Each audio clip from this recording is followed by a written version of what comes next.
So we're now joined by Ben Kennedy, EVP, Chief Venue and Racing Innovation Officer for NASCAR. So Ben, I'll toss your way to get us going. Yeah. No, thank you. Thank you guys for being here today and this weekend and for covering our sport. I know a lot of you, we get to see many of you every single week, but a lot of new faces, which is great to see as well. And, we were talking about this earlier. If there's one word that I would use to describe this weekend, it's proud. Today wasn't just a race. This was a historic moment for our sport, for Mexico, and for the global motorsports community. And there were a lot of folks that came together to be able to make this event happen. First and foremost, a huge shout out to the industry, teams, drivers, everyone throughout the garage area for coming together. The logistical planning, it wasn't perfect. We never thought it would be perfect. We learned a lot of things.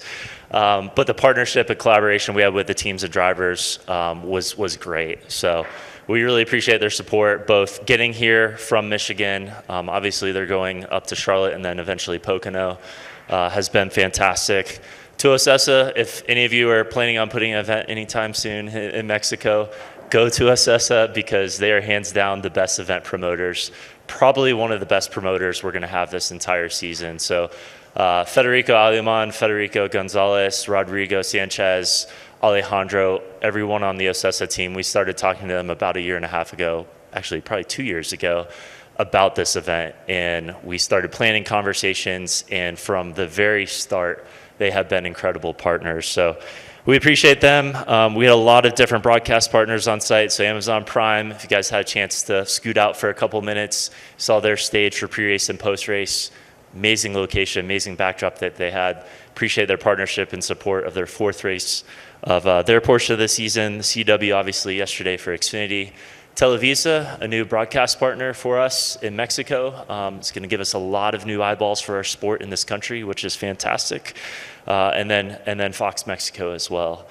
And then the last thing that I'd say is, one of the coolest parts about this weekend is seeing the reaction from the fans. I had the opportunity to go up in the stands a few times. Both Friday as the cars rolled out on the track for the first time, yesterday, and seeing the hometown hero, Daniel Suarez, win the race. And then obviously throughout the entire race today, whether it was the start, passes for the lead, passes throughout the field, the end of the race with Shane dominating today. The energy and the passion of the fans here are unmatched. And we had a lot of fans come in from the United States. We had a ton of fans from Mexico. 90% of the people that came to this event were from Mexico, 44% from Mexico City. So a really strong contingent of fans, a lot of people that have been avid followers of our sport, a lot of first-time fans, and confident that a lot of new fans coming out of this weekend as well. So really proud of our sport today and this weekend, and thankful for everyone to make it happen. Absolutely. We'll open up for questions. I'll start with Jordan, then we'll go to Destin. Jordan Bianchi, The Athletic. A couple questions for me. Not will you be back next year, but what is the likelihood you will be back next year? Oh, you put a different spin on it this time. We're very hopeful to be back here in the future. We've said this time and time again that, if you look at the evolution of our sport over the past 5 or 6 years, right? And we went through a bit of a transition in leadership. We have Steve Phelps and Jim kind of, at the helm. And we've been bold and we've been innovative. We've done things like races in downtown Los Angeles and building a temporary stadium there. First ever street race in our sports history in downtown Chicago, and this was the next milestone moment for us, is bringing a race internationally. And I can tell you we're very bold about continuing to bring our NASCAR Cup Series internationally.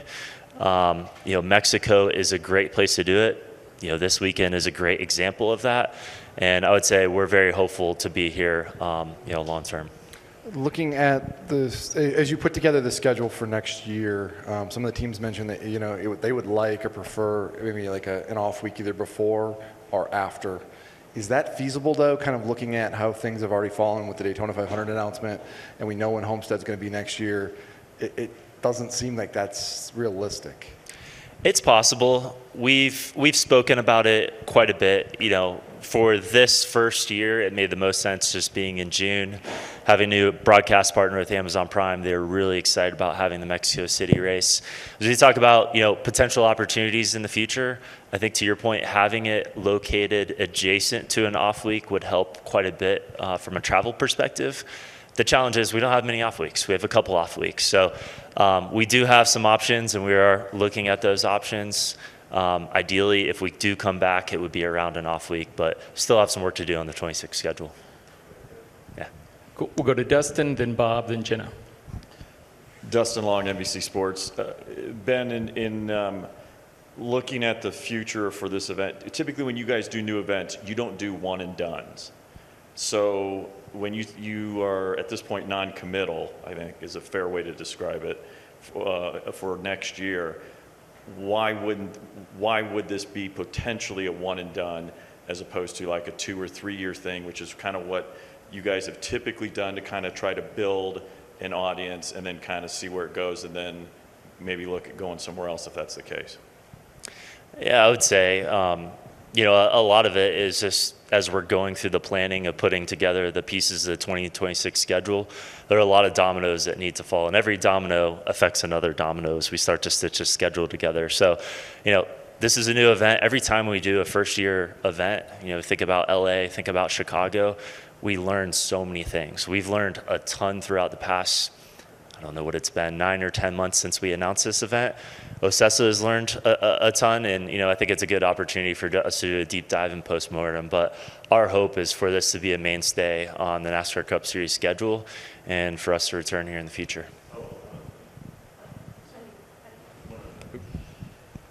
One other thing, I'm sorry. Ben, you referenced the 90% of the crowd from Mexico for the event and 44% from Mexico City. So what was the attendance for today's race? What was your attendance for the weekend then? I don't have the exact figures on that yet, but we'll take a look at it after this weekend. We'll go to Bob. Bob Hawkers, Fox Sports. To follow up on that, did the attendance match your expectations or your projections? Yeah, we were happy with it. The stadium section was packed. The front stretch looked really good. Turn 1, there were a ton of avid fans that were in the Turn 1 area. And, it was great. And, I think what's just as important to us as the amount of people is the fact that there were, avid fans that were here, there were casual fans that were here, and there were a ton of new fans that had never been to a NASCAR race. And we talk about this a lot of times when we go to new events. Take Chicago and LA as an example, 70 and 80 roughly percent that came to both of those events for the first year. And every time we have one of those events, we hear back from our fans, and they're continuing to tune in events or continuing to buy tickets, and that's important to us. We had a lot of new fans that came out this weekend. Hopefully they found a new favorite driver. I think a lot of them are now Daniel Suarez fans if they weren't before, and hopefully they'll continue to tune in to Pocono in the rest of the season. And, you were talking about fitting it in the schedule, but is there any, do you have to look at the economics of this event, either from your end, or does OCESA have to look at economics from their end to see if you want to do it next year, or do you feel like whatever your budget projections were, you've met them and that's not an issue? I would say, as we look at any decision that we make on the schedule, we're always considering a handful of variables, right? And that's probably one of them on both our side and OCESA's. I would say for us, this is more of a strategic move as a sport to expand our footprint globally and internationally and to a new massive fan base. Just being in a country with 90 million people and over 20 million people in the larger Mexico City metro alone, that in and of itself is a success. And you guys probably came in, you got to drive around town, see the billboards, see all the activations that OCESA did. That is a success for us. So I would say, in my opinion, that carries a lot more weight than the economics or financials of the event. Sure, it is a variable that we consider, but strategically, it's more important that we focus on those factors as we make those decisions. We'll go to Jen and then Jeff. You're going to love this question. There's a small faction of the industry that was negative about this event, and they went on social media and they complained and said they weren't leaving their hotel, it was dangerous, their safety was in jeopardy. Does that disappoint you at all, considering like it was a safe event? Everyone else seemed to be enjoying it. Yeah, and I would actually give a ton of credit to our safety and security team on our side and OSESA's side. The amount of logistics and planning that went into this entire event, from transporting all the hauler drivers from Michigan down to Mexico City as they transport out of the country, everyone on the ground here, a ton of credit to our team, because everywhere that we go, and especially, we are a logistics machine. We're really good at doing it domestically. We don't have much experience internationally. So I give a lot of credit to the team that helped put that together. And, just walking through the garage area this weekend, a lot of people that I spoke to, a majority of the people I spoke to, were incredibly happy. They're happy to be down here. They consider it a massive success. And a lot of people enjoyed their time. They love the city. They love walking around the different neighborhoods. They love the food. I love the food every time I come down here. So I heard a lot of positive remarks. We'll go to Jeff. With some of the travel woes, what can you guys do differently next time? What's your view of some of the snafus that it took to get some of the teams and drivers down here? Yeah, I would say all in all, if you look at it, it's a very small percentage of the industry that was impacted in traveling down here. That said, there were challenges, right? So we knew coming into this that it wouldn't be perfect. It's been since 2008 that we've done anything like this, and so much has changed since then. And I would even say, from some of the people that I spoke to that came here in 05 through 08 with the Xfinity Series, quite a few of them actually said the process was a lot simpler. So will there be some growing pains? For sure. We're going to do a postmortem on our side around the event. We're going to collaborate with the teams. I spoke to Jeff Gordon on the grid. I spoke to Justin Marks a couple times. They all had some really good feedback for us. And we're going to get together and put our heads together on, hey, what worked? What will we continue to replicate in the future? And what changes would you like to see? And put our heads together on, if we do come back, how do we make sure it's as efficient and as effective as we can? Part of that is probably logistics planning. Part of that is probably schedule. And then part of that is just how we think about planning and programming out this weekend as well. We'll go to Luis and then Freddie. How? Thanks. About the future of the race in Mexico City, what do you think that you are fighting, for example, the next year with the Formula E, Formula One, possible IndyCar in the first part of the year? Do you think that NASCAR have a great space in Mexico for this kind of race? Yeah, it's a really good question. I appreciate it. It is a factor. I would say the beauty of our sport is we're so unique in a lot of different ways. And we try not to compare ourselves to other sports, but if anyone watched today's event or yesterday's event, whether you're a new fan or you've been around the sport for a long time, you understand that our style of racing is very different. It's bold, it's aggressive. Watching the starts and restarts 3 and 4 wide going into turn 1, a lot of bumping and banging. That's the DNA of the sport. And at the end of the day, the best driver and the best team, which was Shane and Daniel, ended up winning. And, I think that's a common thread that you see across all of motorsports. But I think the beauty of our sport is we are unique and we're bespoke in the style of racing that we contribute. And even though there is some crossover between, the different, Formula One and IndyCar and Formula E, I would also say we also have a lot of unique characteristics in our fan base as well. And I think that gives us the ability to stand on our own. We'll go to Freddie. Hi, Ben. Congratulations for this event. I would like to ask you, in this moment, do you have a signed contract with Mexico for more years? And also, if not, how many years do you consider that could be a good number for establishing NASCAR Cup Series here in Mexico? Thanks. Yeah, thanks for the question. Can't get into the contract details per se. We did have a multi-year contract. We have an option to extend, and we'll make a decision here in the next month or two. Cool. We'll go to Israel. Hi, Ben.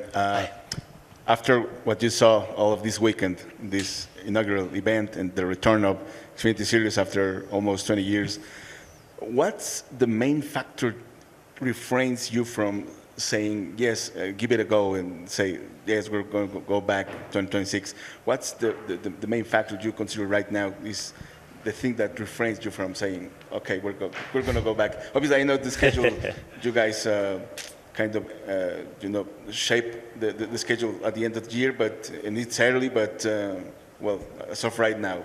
Yeah, no, it's a fair question for sure.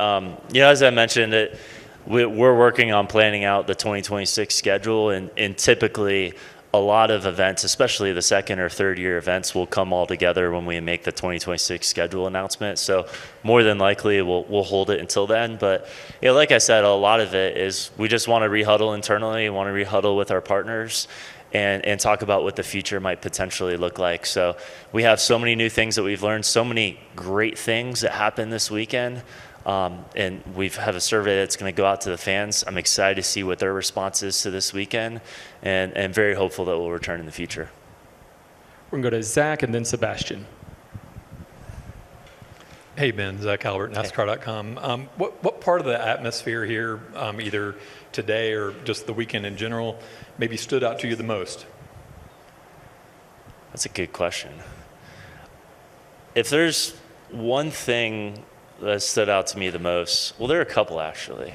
One is just walking around. I mean, walking around into some of the fan zones, the activation areas. I saw a few videos on social media of drivers walking through the fan area, and I mean, fans were all around them, asking for their autographs, asking for pictures. I thought that was so cool to see. And I spent a lot of time in the stadium section over this weekend. I went up and down the front stretch, but I spent a ton of time in the stadium section just because it was so electric the entire weekend. Like I said, you got to see the cars go through the stadium section, and anytime there was a pass or someone would rub fenders with someone else, you could hear the fans over the sound of the cars. I saw Daniel after the race yesterday, and he's like, it was amazing because there aren't that many times. He's like, this may have been one of the first times that I actually heard the fans over the sound of the engine, and the engines are loud. So that was really impressive, but it was fun to watch it in the stadium section and then also see the reaction from the big screen that we had there. So I loved it. The pre-race show that Ocesa put on, post-race, the podium was a little bit different for us, but I think a unique aspect, potentially something that we expand out to other events as well. And, I think it was just fun. Every time we have a first-time event, especially in a new market, people just seem elated the entire time, and it was neat to be able to watch that. Okay, we'll hit Sebastian, then we'll wrap up with Giselle in the back. Hello, Mr. Kennedy. Congratulations on such an event, and thank you for the amazing experience this weekend. Many local fans felt priced out of the event, while for example, many of my friends in my university and fans that I was able to interview outside on the streets wanted to come here to NASCAR. They felt that the event was very expensive. If the goal of this event is to expand the NASCAR and the series in Mexico, if you renew that contract here, would there be a different pricing strategy in order to bring more fans into the stadium? Yeah, it's a good question. We at NASCAR for this event don't set the pricing strategy around it, but it is a good point, right? And you think about a lot of our NASCAR events that we have in the United States, we pride ourselves on having entry-level options for a lot of the consumers. And I know that Ocesa had a lot of the same as well. So I'm sure it's feedback that we'll share with them. I'm sure the fans will share that same feedback as well, and we'll collaborate with them and as they put together a decision around that. Thank you. Thank you. Hi, Ben. If you come back next year, what will be the biggest challenge? Or I don't know if maybe you already considered to do something differently? The biggest challenge, I don't know. I mean, I would like to pinpoint something, but honestly, I hate to say it, it gets a lot easier in the second and third years usually for us, especially for a unique kind of event. Like, I think back to Chicago. I mean, there were so many questions and uncertainties going into it. We didn't know what the courses would be like. We had never set up a temporary course before. The second and third year, they're still difficult. They were a lot easier than they were the first.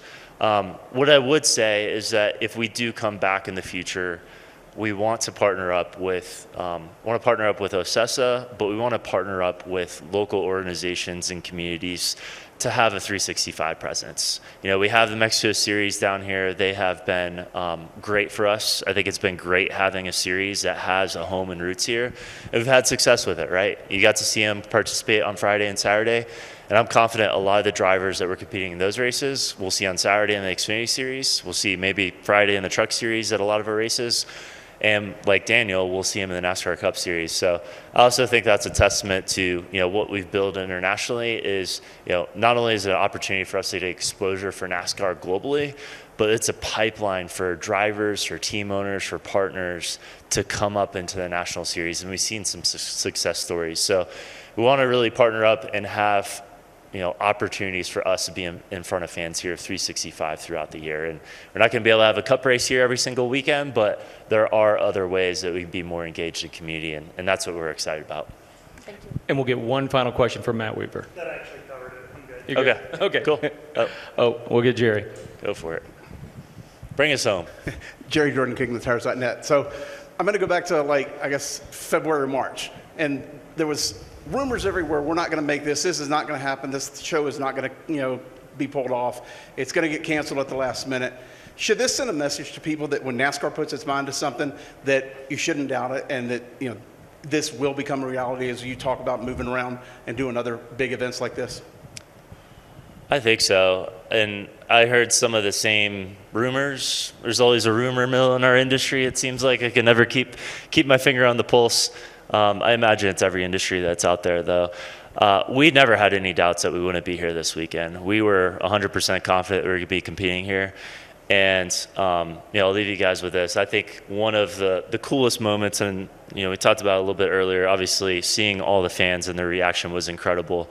But being at the start-finish line yesterday and today as they played both of our national anthems for Mexico and the United States, it gave me chills. It gave me goosebumps. And I think the beauty of our sport, we've seen this several times over the past few years, is no matter what's going on outside of these four walls, outside of this racetrack, even outside of this country, sports can be great unifiers. And NASCAR has proven that time and time again that it builds communities. It brings people together with shared passion and shared values. And that's what we saw this weekend. People from all walks of life come together and watch an amazing race with some of the best drivers in the world. And that's what I'm most proud of. Thank you, Ben. And we look forward to seeing everyone in Pocono next weekend. Thank you. Yeah. Safe travels. All of you.